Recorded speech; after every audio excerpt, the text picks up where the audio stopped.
Apothecary. Border Softer by Safia El-Hilo.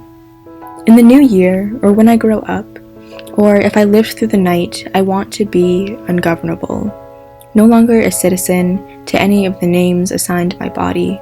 And then how boundless could I make my life, which for all its smallness still exhausts me.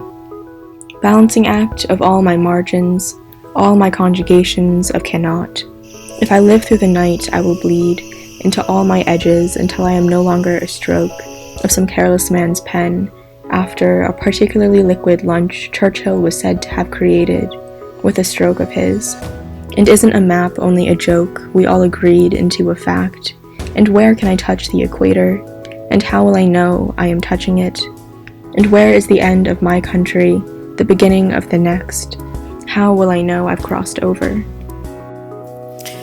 J.P. Hartley wrote, "The past is a foreign country. They do things differently there." If you'd asked me whether I agreed with this statement in January 2020, I might have agreed. Think about the 6th century when Pope Gregory appealed to an image of the Virgin to drive out the pestilence in Rome. The 14th century towering Gothic cathedrals that used architecture to draw people's eyes up from the difficulties of everyday life to the skies above. The 15th century images of the dance of death, the 16th century vanitas paintings that reminded people of the transience of life, the Capuchin crypt. Those actions, those works of art, those messages seemed quite foreign, quite different. We wouldn't do that. Except May 2020. We've seen Pope Francis march through Rome praying for an end of the pandemic. We've seen gruesome images of death in the news. We've seen the economic and spiritual suffering of people caused by COVID-19. We've lost friends. We've lost family. We've also seen glimmers of hope, of the resilience of the human spirit, of the magic of life, in our communities, in nature, in our inner worlds. Perhaps, after all, the past is not so foreign, not so different, not so other. I hope not. I hope that what will survive of us is the same lust for life and creative spirit that our ancestors bequeathed to us and that have consoled us and that have reminded us of our common humanity.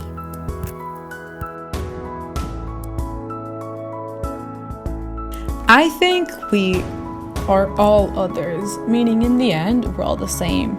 There is no difference amongst us really, even if humanity does seem to be pretty concerned about finding one. Despite being depicted as something we should be afraid of, we should really embrace the label of other, because it brings with it something we might have not experienced. I chose Carlos' painting, My Dress Hangs There, exactly for this reason, because it shows two different realities colliding. On the one hand, Carlos' Tehuano dress hangs alone against the skyline. On the other hand, capitalist America shows all its sides. Both worlds fight each other with all their might, giving an amusing spectacle to the viewers.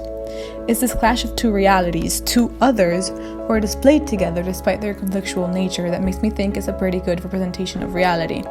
No matter how hard we try to escape that title, we'll all find each other under it at one point.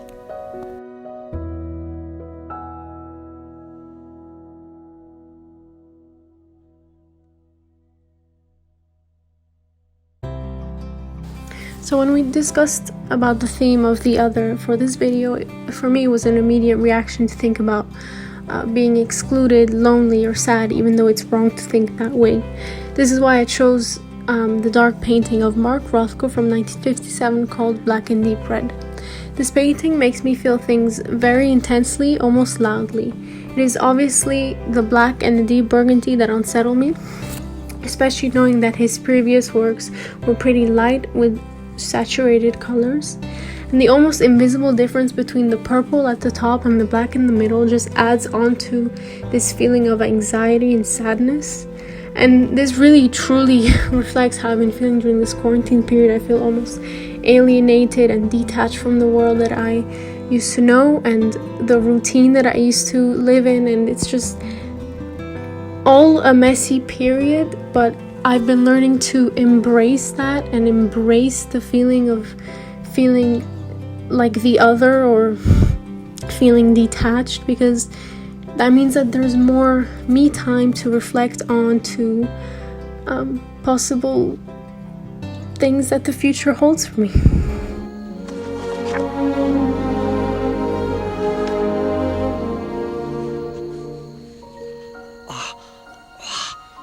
Lost.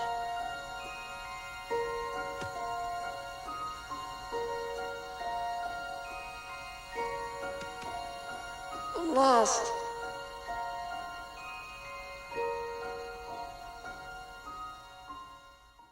Lilo and Stitch is a very important movie to me.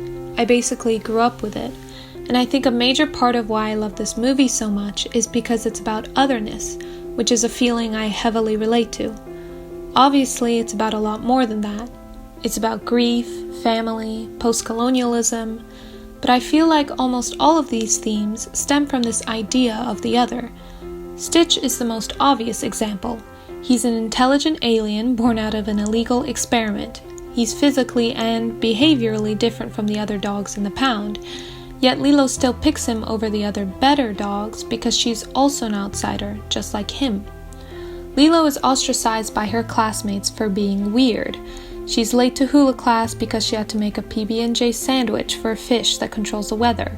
She plays with a creepy rag doll as opposed to the other girls' Barbies. So she understands what it means to be the other. Nani, her older sister, is also an outsider. Her new role as a parent marks her as decidedly different from her peers. But the film makes a point to show that this otherness is not a value judgment. Being cast as the other doesn't mean anything. The first time Lilo meets Stitch, she calls him good, looking beyond the superficial differences and seeing his goodness. And at the conclusion of the film, this unorthodox family, made up of Lilo, Nani, Nani's friend David, Stitch, and 2 alien scientists, becomes a symbol for accepting others' differences and loving one another in spite of them. As Stitch said best, This is my family. I found it all on my own. It's little and broken, but still good. Yeah, still good. So this is an amazing opportunity to reflect upon how we view ourselves and how we view the other. And this is something very important because maybe we may be realizing that maybe we haven't shown enough appreciation towards other people, or that we really haven't been treating others fairly.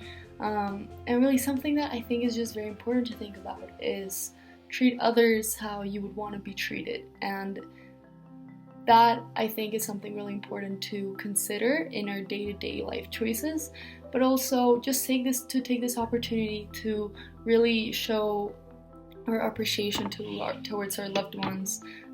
Perhaps it's a good time to reconnect with other people, or really just to cherish family time and demonstrate our appreciation towards the other. Thanks for watching, and stay tuned for the next episode of the Art Apothecary.